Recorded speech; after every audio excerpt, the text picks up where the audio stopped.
Welcome to the Nerve Guys podcast, where we discuss movement, performance, and rehabilitation through the lens of the brain and nervous system. The Nerve Guys podcast is hosted by Gareth Kelly and James McCambridge. To find out more about the Nerve Guys or to book into our online or in-person training programs, please visit thenerveguys.co.uk. The Nerve Guys podcast is sponsored by Elite Vision Sticks. Every day, athletes of all levels are reaching their full performance potential with Elite Vision Sticks. Pick up yours today.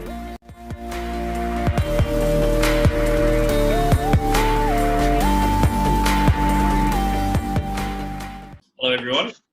Today we have with us Clare Taylor from Kinekt Fit.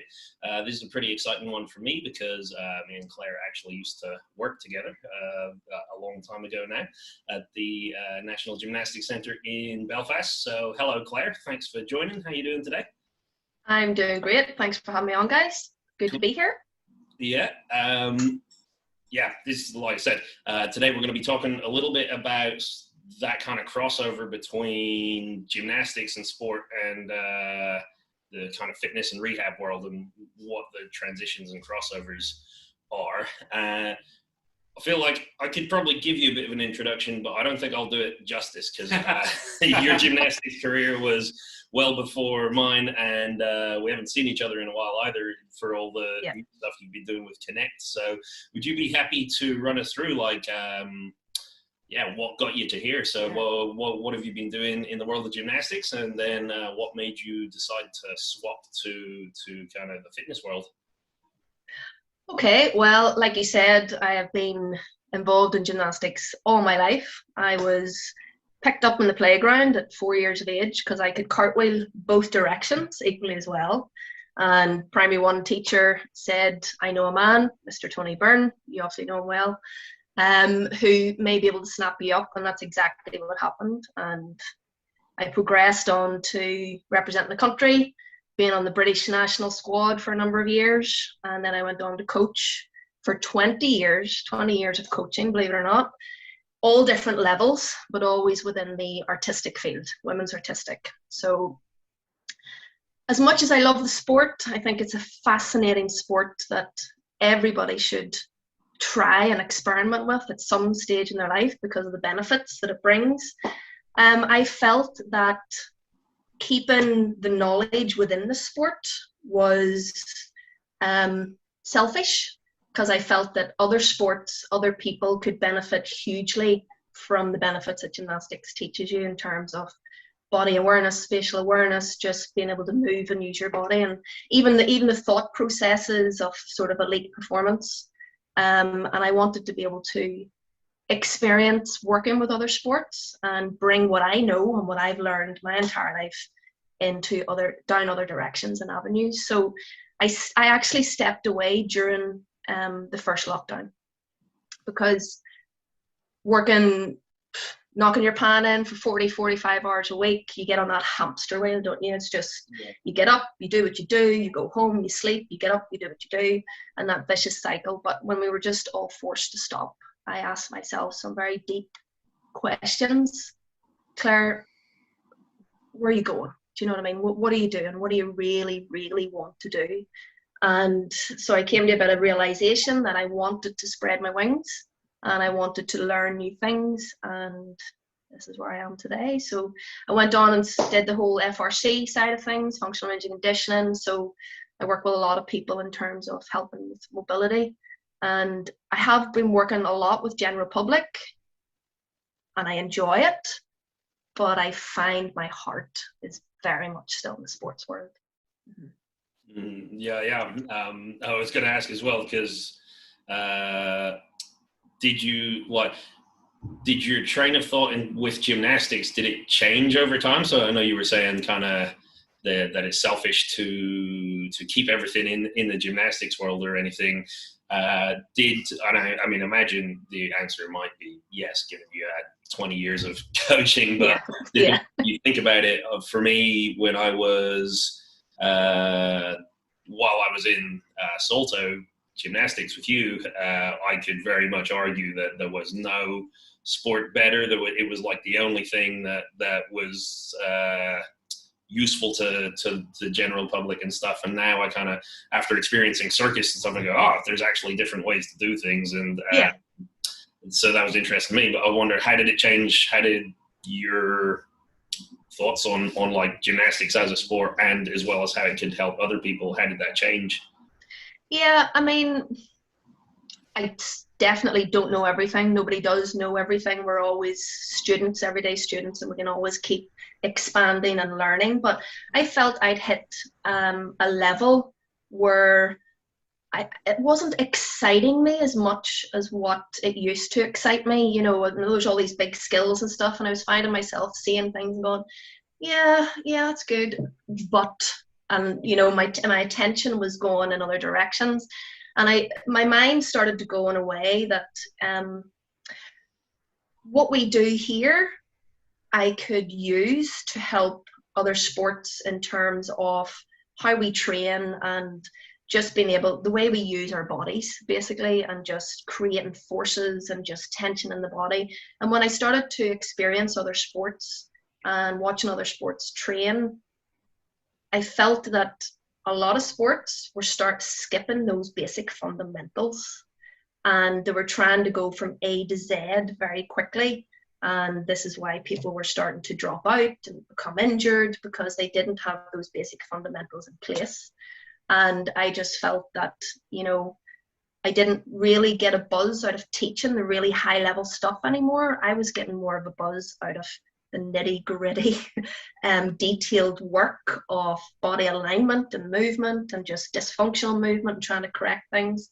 And I just seen a bigger world out there that could benefit from what I'd learned. And I fell out of love with sport itself. As a coach in the sport, I just felt I needed more of a challenge and move in a different direction.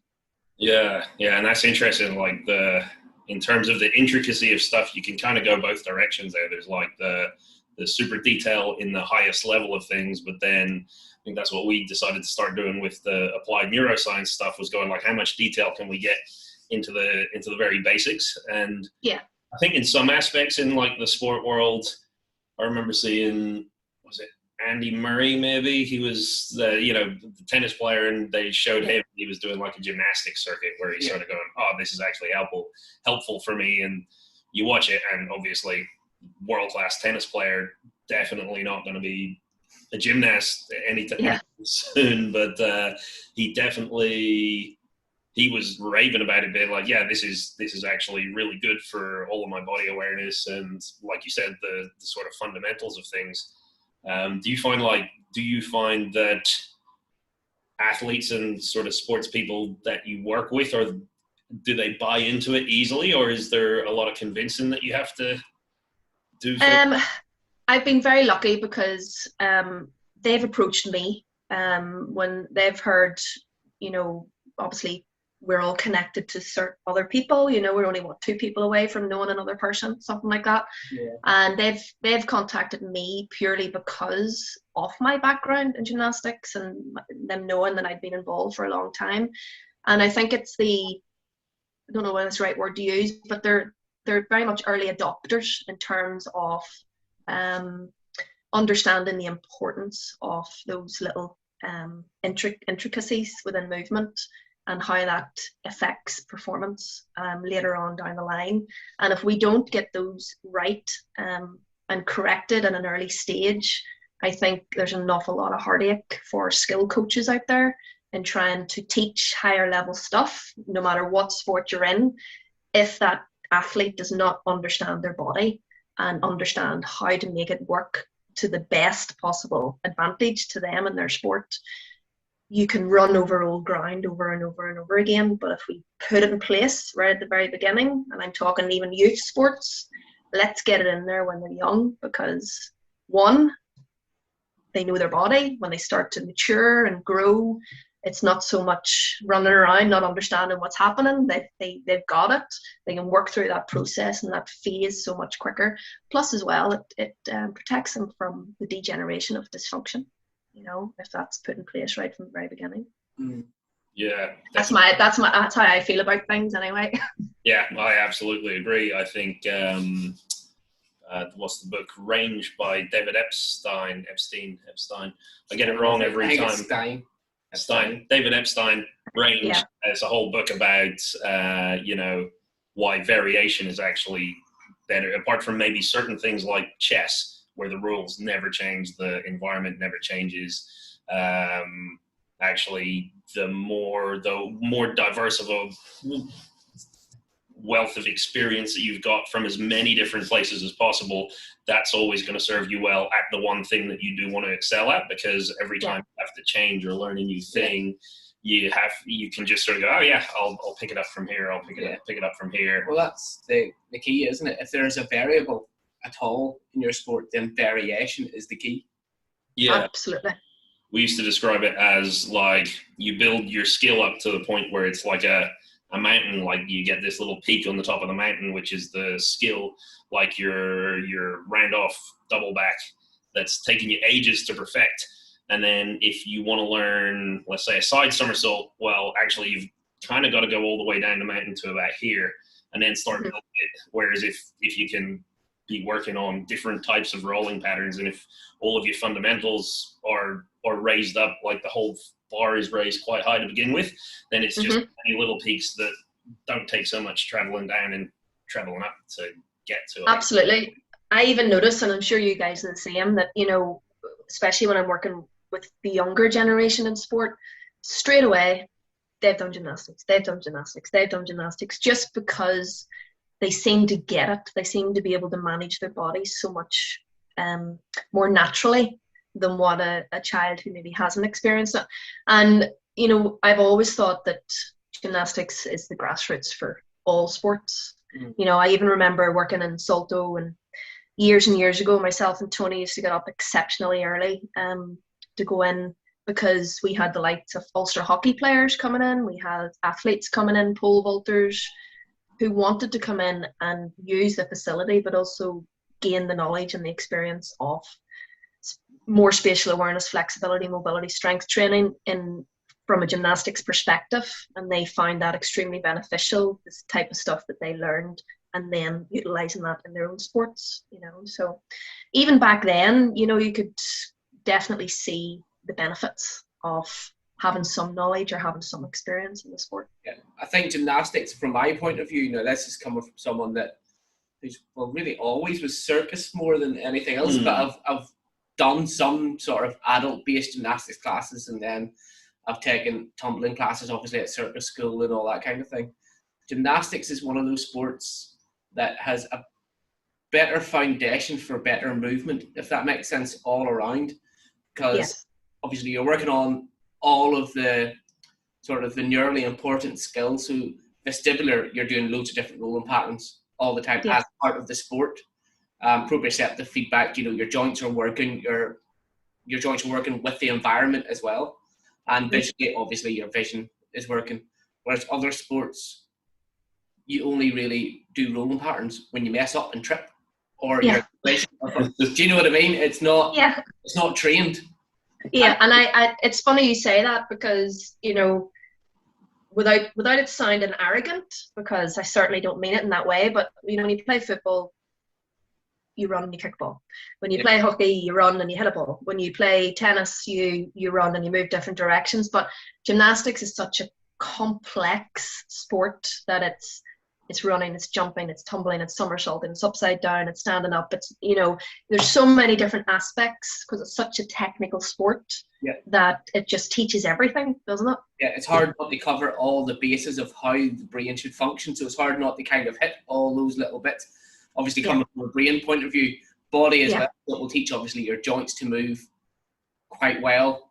There's always exceptions to everybody, but generally, it will teach you how to move your joints. It will teach you better at getting, certain skills and patterns and things.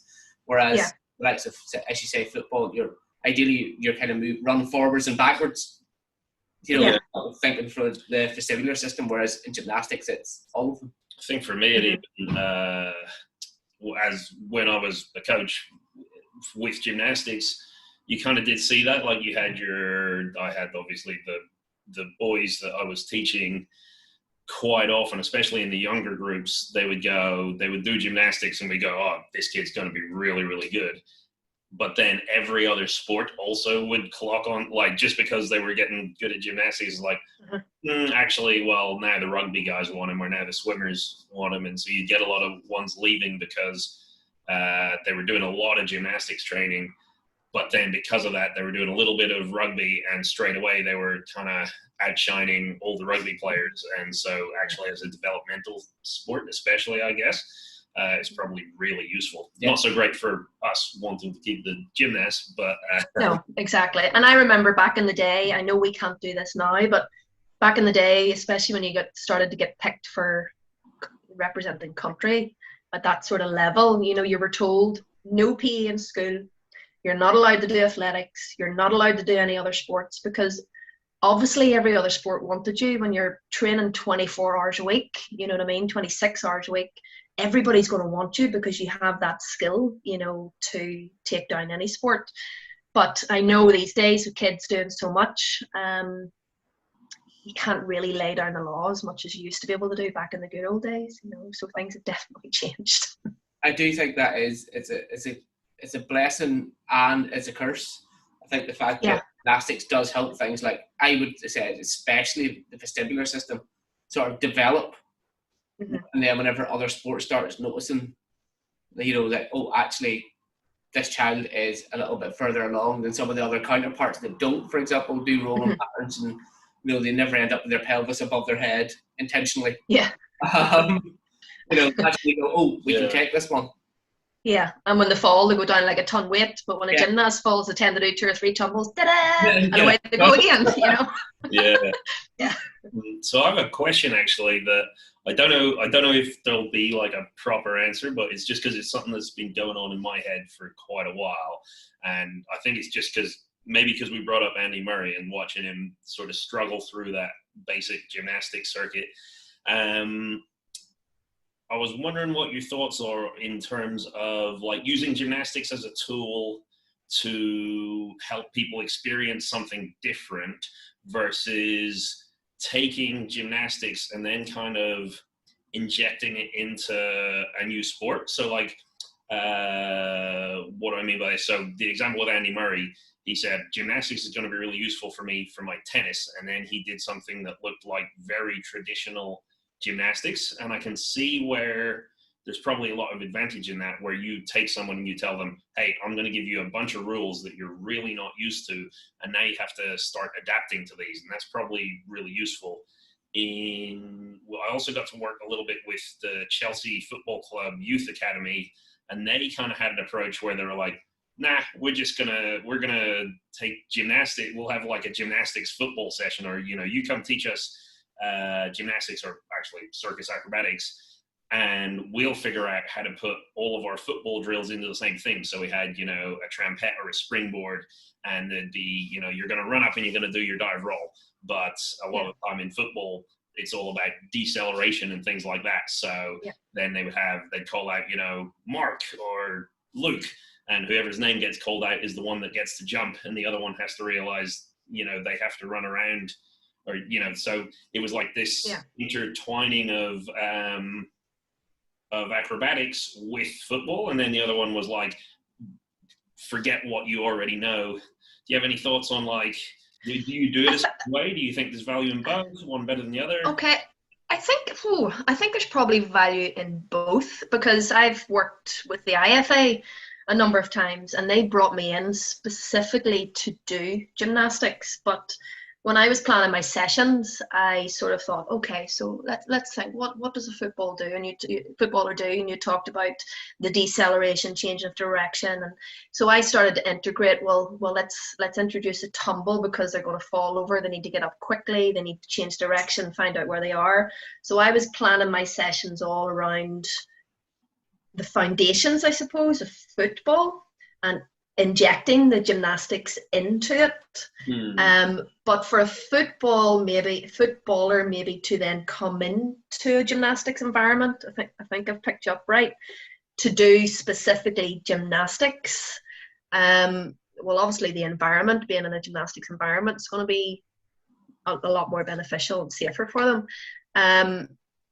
But I think a one-off or once or twice wouldn't be enough for them to fully benefit from the constant movement and the type of movements that are performed in gymnastics. I think it would have to be almost like an integrated part, and they do that as well as their football over a period of time before it would start to show within their football play. Does that make sense? Yeah. So yeah, I think there's benefits to both.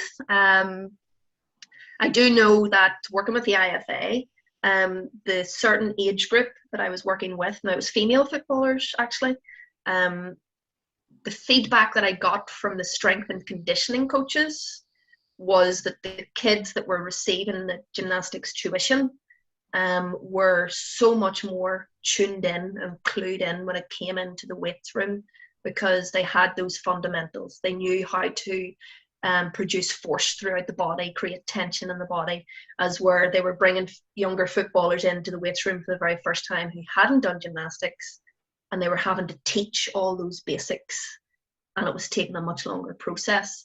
So they found it fantastic that these kids were walking in, that spent a number of months doing gymnastics a couple of times a week, and boom, they were ready to go. They were ready to squat, they were ready to lift, they were ready to do whatever it was the strength and conditioning coaches were doing with them. So yeah, so I would err on, it depends on the age group you are working with, as you were saying. So like the younger kids, a basis in gymnastics and then going into the sport or the weight room or anything is great for the older generation, for the older age group, because I'm working with a goalkeeper at the minute for an Irish League side, and what the best thing for them is integrating it in with their sport. So I tell them the best thing to do is make as an efficient movement pattern as possible out of an inefficient event. So if he's fallen or if he's stumbled or if he has to jump over somebody to get to the ball, how do you give him the options to make that as efficient as possible while still doing sport?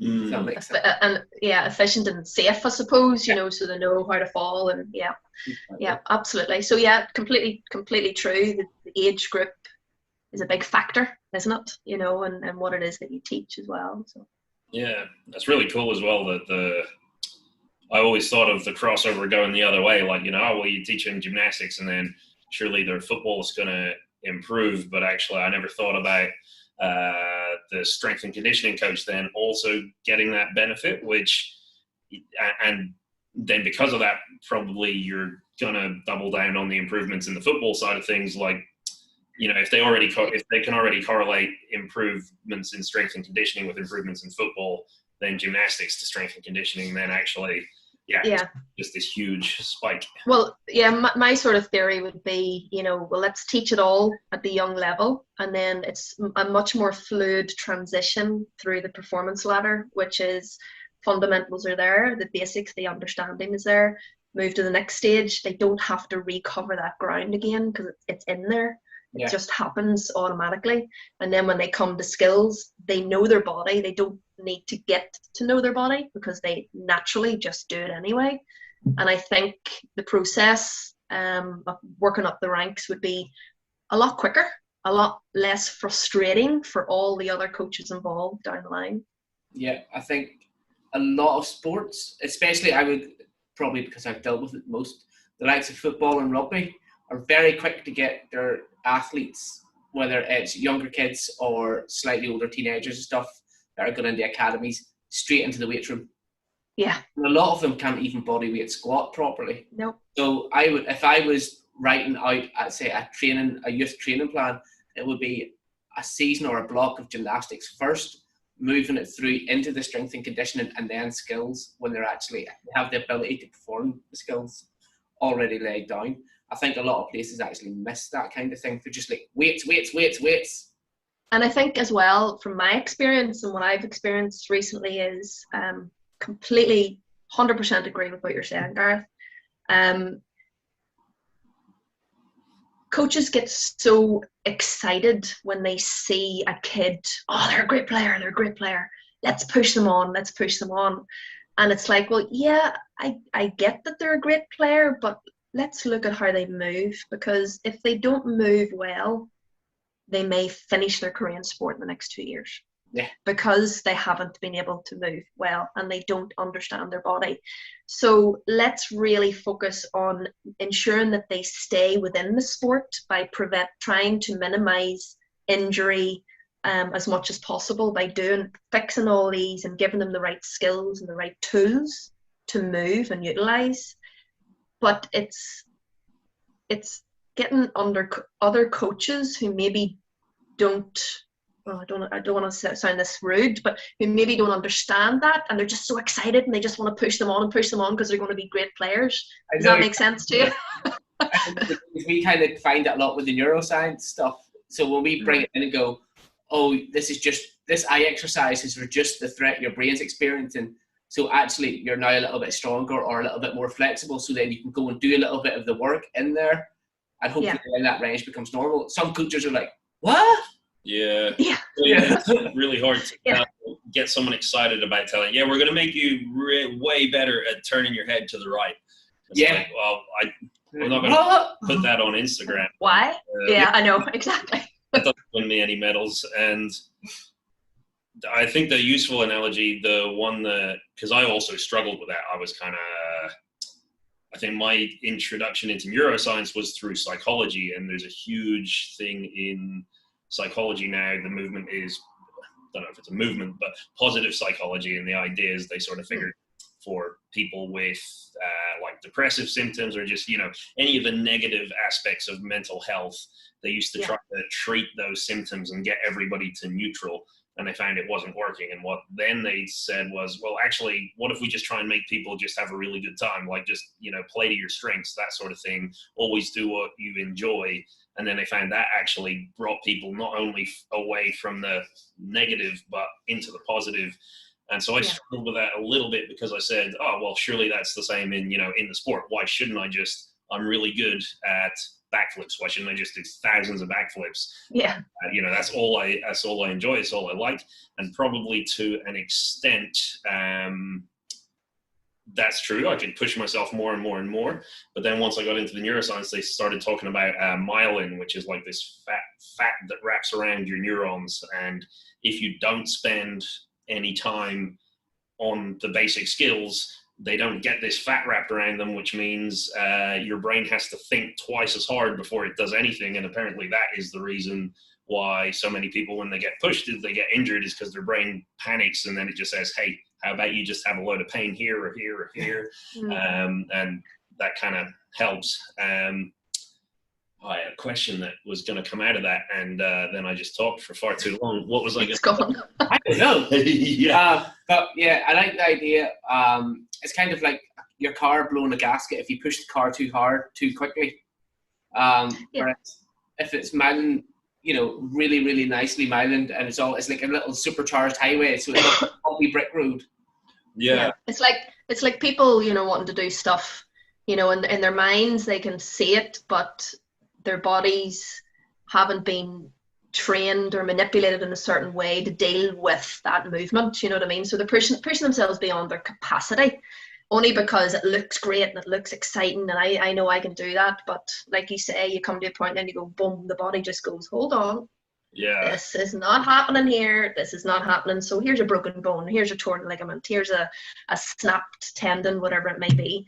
And then people get that psychological sort of downturn that I've been injured doing this, and then it creates that whole fear factor, doesn't it? It can create that whole fear factor. But concussion. With what, sorry? With concussions.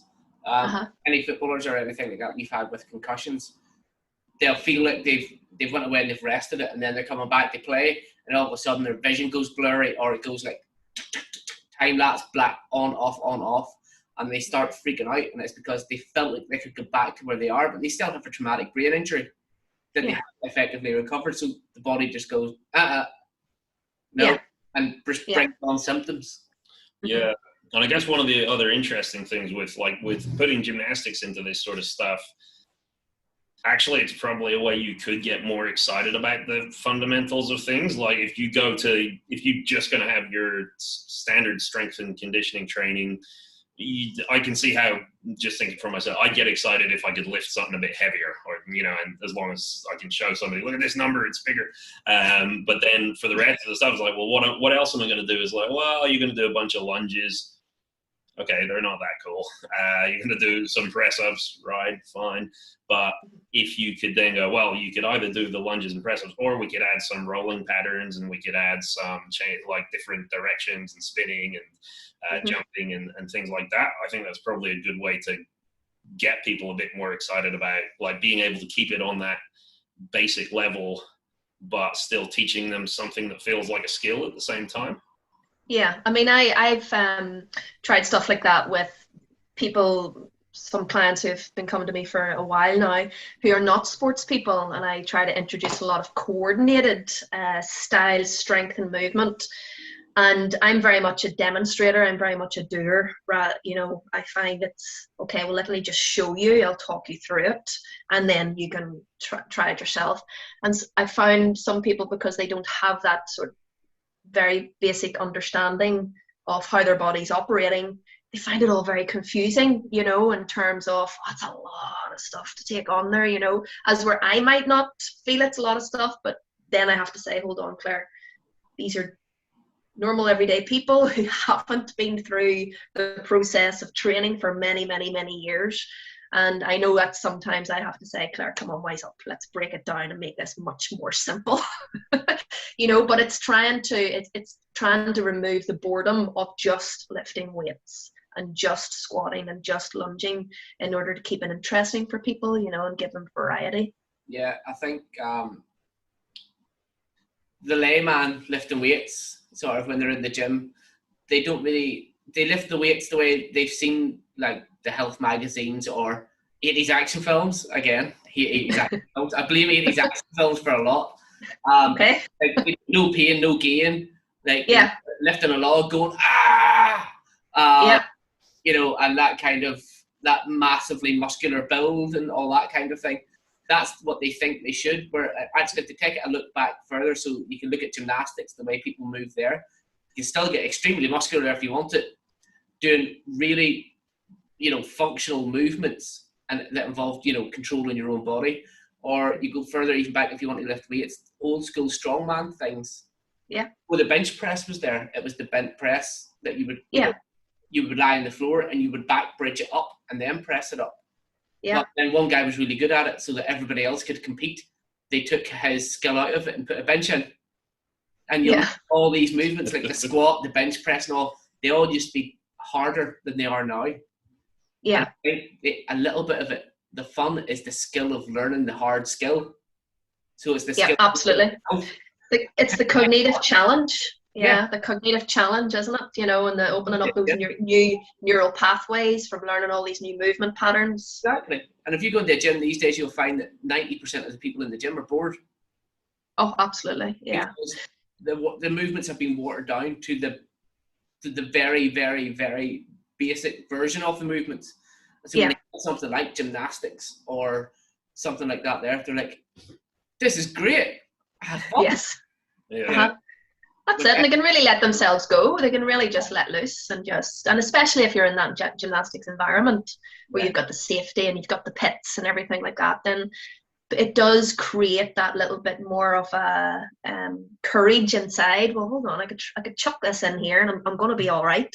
We all know, James, that is not necessarily the case sometimes. And a little pit can cause major injuries. Oh yeah, I've hurt myself too. Yeah, I mean, we've got huge debates as well over that, like how much is too much. And so when I started, we both started on our circus careers, I think I arrived into places now we just have solid floor. And I go, oh, this is really dangerous. And their argument was, well, when are you ever going to perform on a stage that has, a sprung floor? That's never going to happen. So why would you train on a sprung floor? And then as soon as you bring it out onto the stage, then you've got a whole nother adaptation to go through. And so that was a big learning curve for me. And then I thought on the other side is, how sometimes in gymnastics, can we make it seem like it's too safe, where, you see those A lot of the times with the teenagers, especially, like the renegade, just I can do whatever I want, and that is and you're going, oh no, don't do it.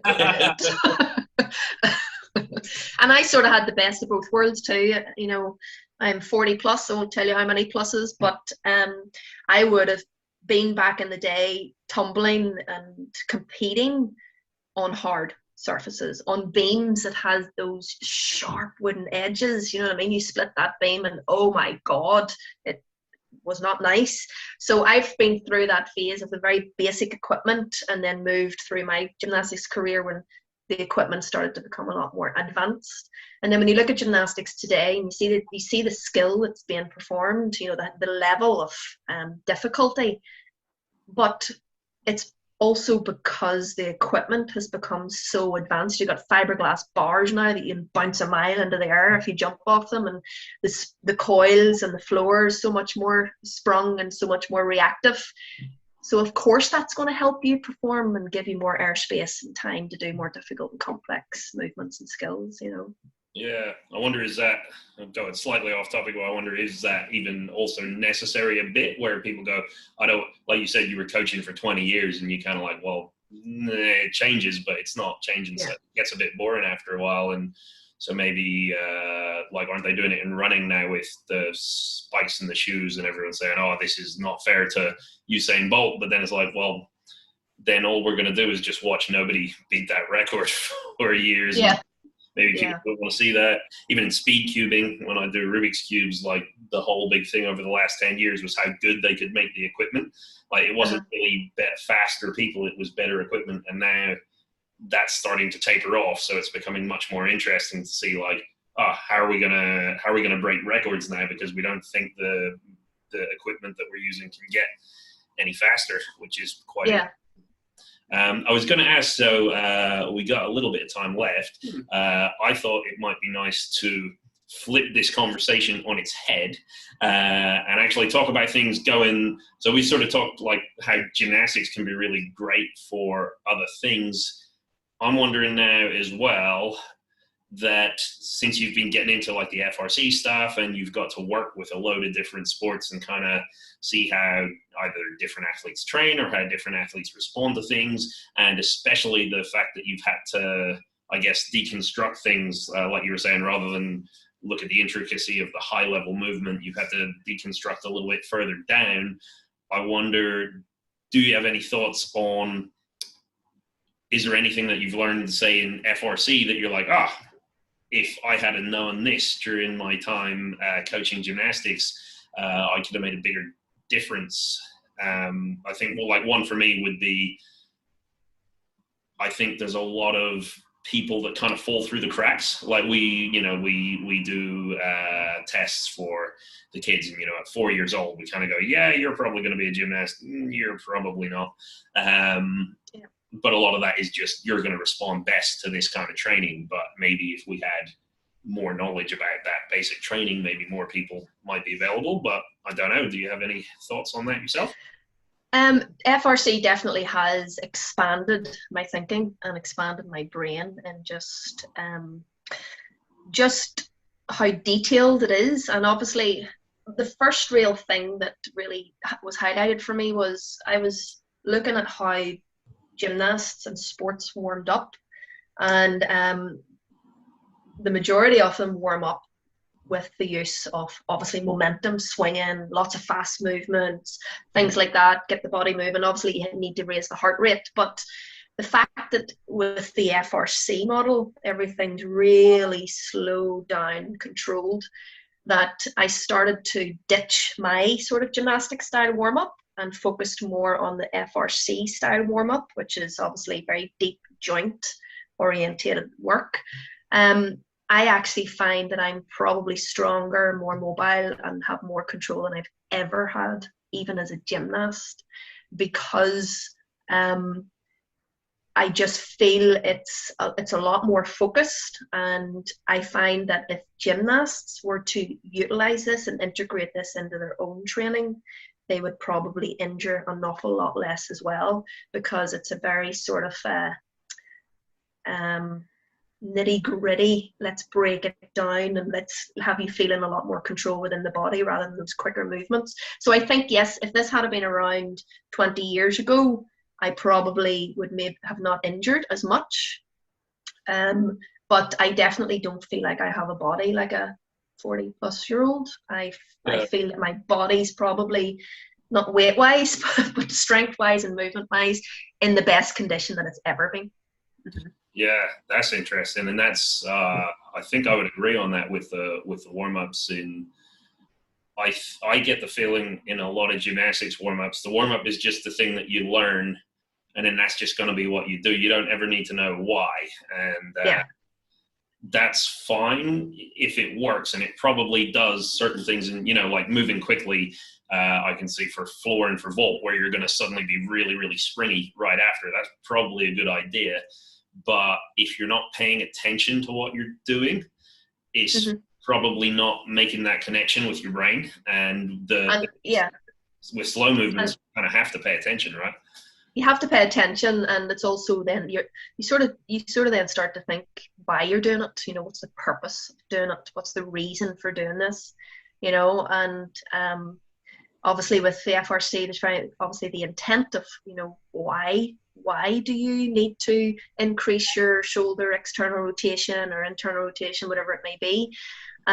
So I think if it had been there 20 years ago when you're really analysing complex movements and what needs to move in what direction in gymnastics, having that FRC model would have been fantastic. And I know before I stepped away from gymnastics, I would have done some work with some of the more senior boys. And more and more people would have come up to me and said, Clare, I've got a wee twinge here. And obviously I'm not a therapist, never claimed to be a therapist, but your mind, since learning FRC, my mind would have went, okay, let's try this, and go away and try it for a couple of weeks. And they would have been coming back and saying, flip me, my shoulder feels great. It's like, well, yeah, it's not all about these really fast, difficult moves. Sometimes it's about simplicity. Let's keep it simple and let's tune in and really feel what's happening here. And when you understand the little gnarly pieces, when you're moving through a certain movement, say a shoulder controlled articular rotation, and there's a little gnarly area, well, let's bring it back and let's fix it around that gnarly area, and then do the full movement again. So it's nice to know that this is now around, and a lot of people are using it a lot more. It's great to see. Kinekt as well, done the Kinekt, and I think it's an amazing tool for developing the body and just building strength and resilience and control within the body. Yeah, because we would use that kind of thing quite a bit in the way we work. Now we would probably go for sensory stuff first and then into the motor stuff, but we would use that kind of FRC, as in move the joint through the full range of motion under control. If you find proprioceptively, that's a great way to learn about your body and to just get your brain sort of switched on and it knows where your body is. It comes largely to like just if you want to find the big problem, like why can't I do the complicated thing? You probably don't need to be looking at the complicated things. Just find what's the most basic thing you're not able to do, and if you can sort that, like if you can sort out just one little thing, actually you're less stressed out when you're trying to put all those things together. You don't have to think that one extra little bit of stress that's throwing you off. It's people building a better relationship with their body. It's like that mind-body connection, and you do have to. I used to be the person going into the gym when I was training, when I was going through a CrossFit phase, and the music's blasting and you're pumping away, and it's the harder you go, the better you get. And now when I go to train, everything's off. I like silence because I like to tune in. I like to tune in to what's going on in my body. What am I feeling here? Why am I feeling this? And I find working with general public, that's a big learning curve for people. You're probably the same, guys. It's teaching people how to feel. Let's tune in and let's feel. What are you feeling? Explain to me what you're feeling.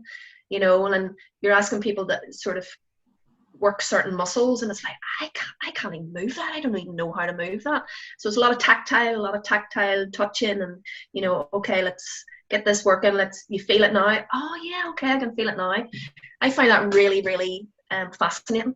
And watching people going from not having a clue about what's moving, what's not moving, to now I get it. And I find that really rewarding. Have you ever got with somebody and you're training them for the first time, say you do it with no music or anything, on how much they hate the sound of their own breath? Yes. That's the thing. It almost freaks them out. They're like, I can't. This is making me more tired. I know, and you see when you're teaching breath work, and rib expansion and things like that, and you're like, no, I want to hear you. Come on, let's breathe that out. And they're going, I'm like, no, breathe it out, get it out there, and they're almost embarrassed and they feel awkward because I've never done this before. And it's like, no, exhale, fully exhale. And I want to hear you do it. Blow those million candles a mile up in the air out. Yeah. And it's getting them over that wee awkward phase, isn't it? Yeah. But once you get them over that, then it's amazing the results you can achieve. Yeah, I especially think learning a new skill yourself later on in life is always really good, because especially if you become an expert in movement, like, you were a gymnast, I had the circus stuff, you had lifting and circus, and if you try something, like, you sort of have that of like, just do this, and it's like, I can't do that. I've never not been able to do that before. I have no idea what you mean. And then when you start learning something that's alien to you, you sort of get this idea of like, actually I'm starting to feel stuff, and it just gives you that reminder that you maybe weren't paying attention to when you were like a kid. It's like you reach a whole new different level of awareness, don't you? When you tune in, it's like, okay, well, now you're here. Well, now my level of awareness is up here, and when it is raised, then you can teach so much more, and the understanding is so much clearer. Yeah. So I'm just looking at the time, and I think we're gonna have to start wrapping things up. But before I go, I wanted to find out. So in terms of the sort of coaching that you do and things like that, what is it that you said you're currently working with sort of general public as well as sports? Do you do that online? Do you do it in person? Do you have a space? Okay, I work with different sports. So at the moment I'm football and swimming, but I do go into clubs and I offer team training, just small group athlete training, stuff like that. But I also work with general public. I have my own studio here at home, very small studio, but it's perfect for me. And I do some one-to-one stuff and some sort of small group, sort of 3 to 4 people at once, in terms of mobility and some strength and conditioning. So yeah, I'm sort of bouncing between a few different things, but love the variety. I like the variety rather than just being stuck to one thing all the time. And it's a combination of strength and conditioning, mobility, body awareness, all that sort of stuff. Yeah. Nice. And what's the best? I know, I definitely recommend to people your Kinekt Fit Instagram. What's the best to kind of find where you are if people are interested in kind of learning more or anything like that? Do it. Yeah, well, Instagram, Facebook, obviously, just through Google. I'm registered with Google as well. So yeah, contact me that way, and all my other sort of email and telephone number is on all my sort of social media channels, so you can get hold of me there. Great. Cool. All right. Well, I guess we're going to have to leave it there. Claire, thank you very much for coming to chat to us. That was really fun. It's also been really good to see you again after a long time. And hopefully we'll get chatting again soon. Yeah, thank you so much for having me. Thanks for your time, guys. You're doing a great job. I just want to say that too. Keep it going. Thanks very much. Thank you very much.